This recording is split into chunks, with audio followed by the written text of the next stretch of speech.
The only thing more exhilarating than being a kid at an NBA game behind the basket distracting the other team from making free throws is being a grown man behind the basket distracting the other team from making free throws. Sit in this section at any basketball game and there is no end to the effort home teams and their fans will make to try to get the opposing team to miss a few shots at the charity stripe. Fans with signs, fans dousing themselves in paint and insane outfits. Those dreadfully loud thunder sticks they hand out before the game. Mascots themselves getting in on the action. The only problem is, fans attempting to distract free throw shooters at the line doesn't work. Like, at all. Over the years, researchers have done numerous studies into this topic and found that distracting free throw shooters essentially has no effect on the results of their shot. When comparing free throw shooting of teams playing at home versus away, a negligible difference was found in free throw percentage. Over the last 25 seasons, home teams have shot just 0.2% better from the line compared to visiting teams, suggesting that efforts made by fans of the home team have no effect on performance, and that even the 0.2% discrepancy was due to other factors. Years ago, sports science conducted an experiment testing this theory, how or if fan distraction affects the shooting efficiency of players at the line. And they tried everything, and they came back with the same results. It does not. Despite the effort, fans attempting to distract opposing players at the line virtually doesn't affect their performance at all. However, there is a different way fans can dramatically affect free throw shooting throughout NBA games, and that is by not going to the games. After years of attempting to create controlled environments for these studies, researchers were given the perfect sample on the effects of fan interaction and player performance due to COVID and social distancing back in 2020 and 2021, where the NBA had a season and a half of games featuring 0 fans. And after gathering the data, researchers found that free throw percentage jumped up by 3 to 4% without fans in attendance across the NBA, from about 76% to 79%, a percentage that fell back down to the long-standing league average of about 75% once fans were brought back into attendance the following season. In fact, their data showed that having fans in attendance affected home teams equally as much as away teams. Overall, it was found that the largest variable that had an effect on free throw shooting was the circumstance of the game. How close the score was, how late in the game the shots were taken, and how important the free throws were. So, although there isn't much you can do as an individual to affect the outcome of free throws, if no one is in attendance and there is absolutely nothing at stake, your team might just hit those free throws. But this is just one of many misconceptions NBA fans have been led to believe for years. Some of them true, others just a myth.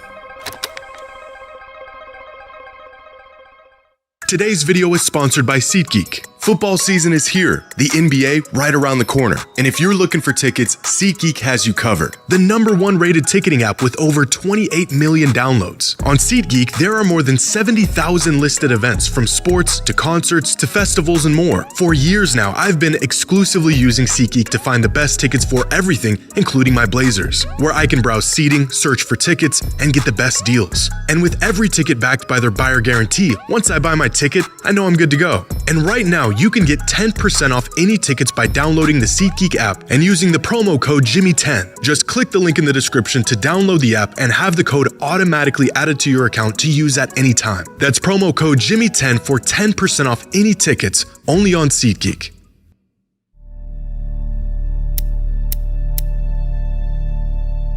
On December 26, 2020, during a Warriors practice, Steph Curry pulled off a nearly impossible feat. Over the course of 5 minutes, Steph hit 105 consecutive three-point shots.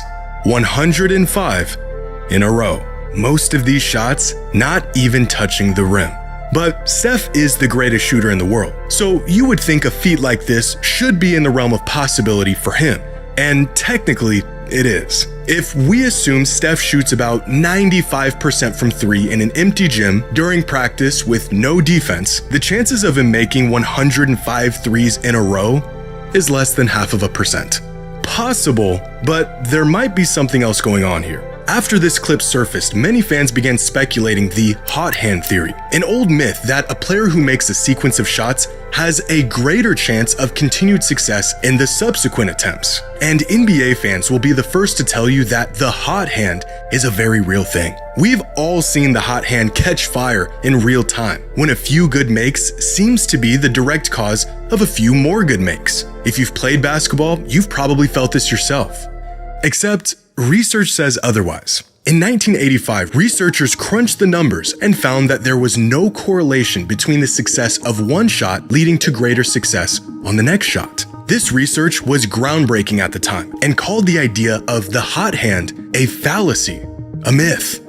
However, recently further research was done on this topic, a lot of research, and what they found was that the hot hand does in fact exist. Contrary to the research done in 1985, with the advent of modern technology, tracking data, and more detailed shooting logs, many studies have shown that when a player makes consecutive shots, the chances of their following shot going in actually does increase. Now, the results of each study are heavily dependent on the sample of players, with one sample seeing a 3 to 4% increase in shooting percentage in these hot hand moments, another sample of players getting an 8% boost in shooting percentage, and a third sample getting a 12% increase in shooting percentage after hitting 3 shots in a row as opposed to missing 3 shots in a row. Despite the variance in the overall effect of the hot hand, the results showed that there is a very clear correlation between making your previous shots and the expected outcome of your next shot. But in 2022, researchers at the University of Pittsburgh took this one step further by not just studying the shooting habits of players at practice in controlled environments, but actually gathering data from live games. After analyzing 170,000 field goal attempts in NBA games from the 2014 and 2015 seasons, pulling from play-by-play logs and player tracking, and comparing expected results against actual outcomes, they found that the hot hand was not only real, it had dramatic effects on the performance of certain players. Specifically, 30 players showed a statistically significant hot hand effect.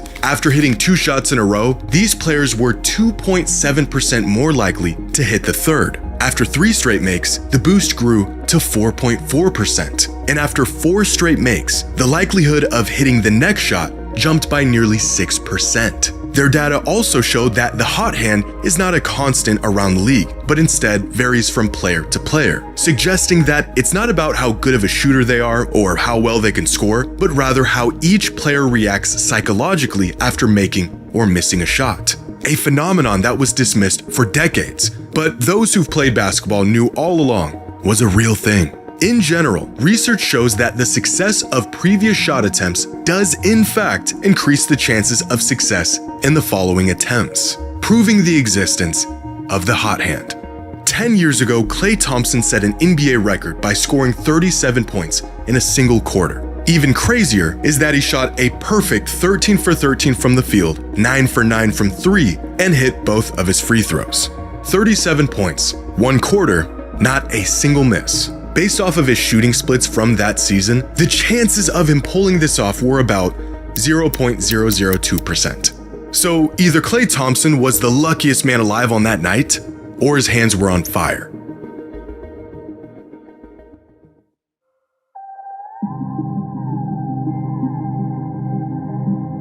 This is 14-year-old Jeremy Gohey, one of the highest-ranked basketball prospects in the world in the class of 2028. Lately, Jeremy's name has received some extra buzz for his recent performances and the accelerated progression his game has seen over the last year. But there's one quality in particular that makes Jeremy one of the most unique prospects in the world.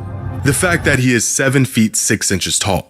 A 14-year-old running around with kids half his size. And with each passing year, it seems that these larger-than-life prospects are becoming more and more common. Every other week, a new name popping up with a height next to it that looks like a typo. And many of these prospects aren't playing a traditional back-to-the-basket big man role. They're facing up, running in transition, and using skills that you would usually associate with wings, smaller players, and perimeter guys, which has led some fans to believe that at this rate, the NBA will one day be exclusively full of mega giants at every position in possession of skills they have no business having. But this idea that the NBA is heading towards being a league full of Victor Wembanyama's is a myth, at least for the foreseeable future. Finding players over 7 feet, let alone 7'6", with the tools to become serviceable NBA players is as rare today as it's ever been. In fact, finding 7-footers who can stay in the league at all is a difficult task. In 1990, 10.2% of all players in the league were at least 7 feet tall, and up until about 2010, they remained about 10% of the league. But then this number slowly began to fall. Each season, pure size playing less of a factor in the league. The market share big men once had began to shrink, eventually ending up where it is today, where 7-footers make up just 6.5% of the NBA. Nearly half of where it was 35 years ago, with every inch above 7 feet exceedingly more rare. The league featuring just 1 to 6 players 7'3" or taller at any given time for the last 3.5 decades, a rate that has not increased in recent years. Now, looking into the future, there is currently only 3 players taller than 7 feet on the 2026 NBA mock draft board. 2027 also features just 1 player over 7 feet tall projected to be drafted. And if finding the oversized talent wasn't hard enough, developing it is almost impossible. Throughout the last 10 drafts, 37 players who are 7 feet or taller were drafted. Of those 37 players, 25 of them are still in the league. And of those 25, only 4 of them have a game that is even somewhat utilized on the perimeter. But this list includes every 7-foot draftee in the entire league. If we exclude players under 7'2", then a decade worth of supersized big man talent gets reduced to just 4 players. Now, at the moment, there are 339 players who are currently listed as NBA prospects through 2027. These are players who are either being scouted by teams across the league or have NBA potential according to analysts. Of these 339 players around the world, only 6 of them are at least 7'2". And of these 6, 1 of them is projected to be drafted. Regardless of what you see online, players with this size, let alone guard skills, are still extremely rare, and there are virtually none of them currently in the NBA prospect pipeline. So, no, the NBA will not be a league full of Wembys anytime soon.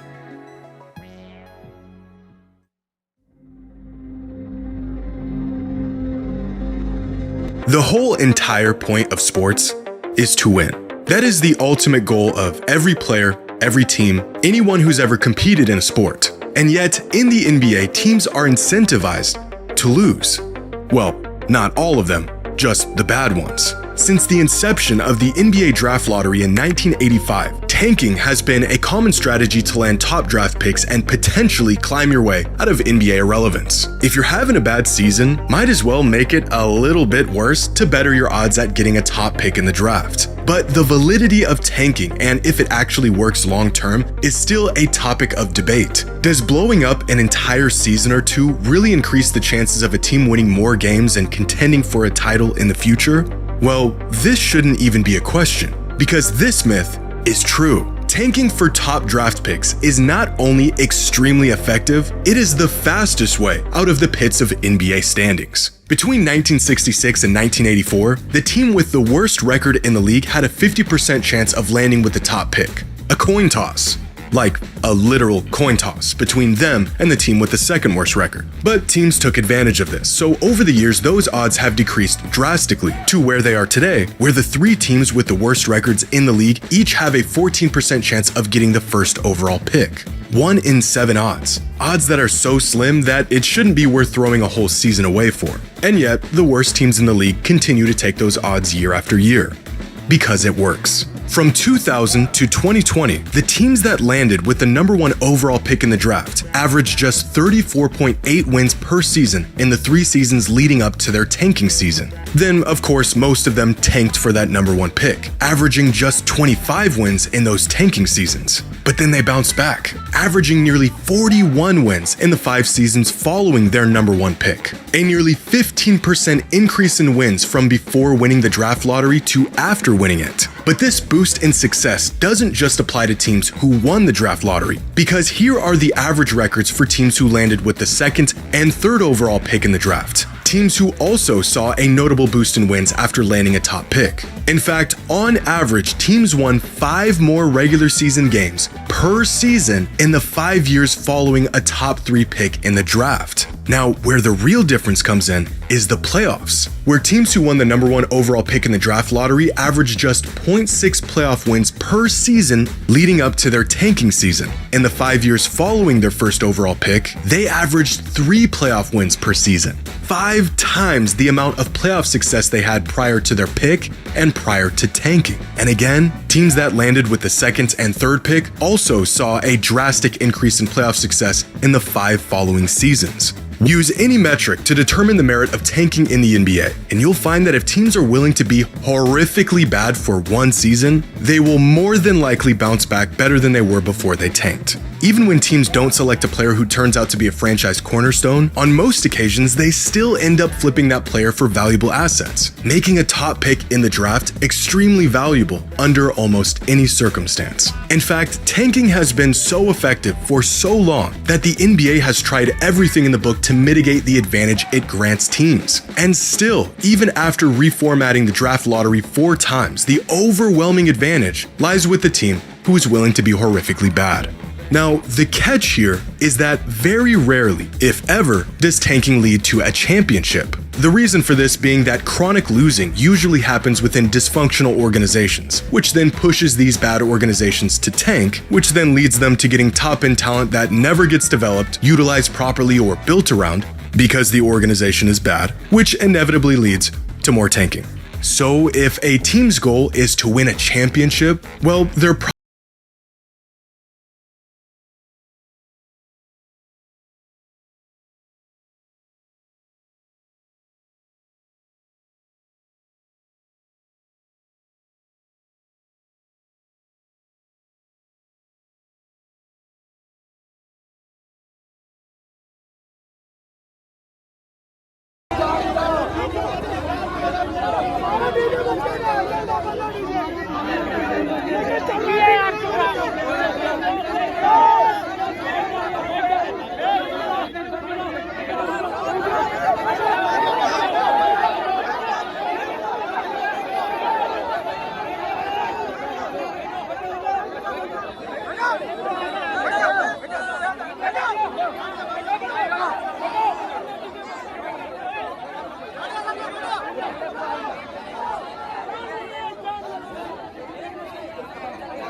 सबका permission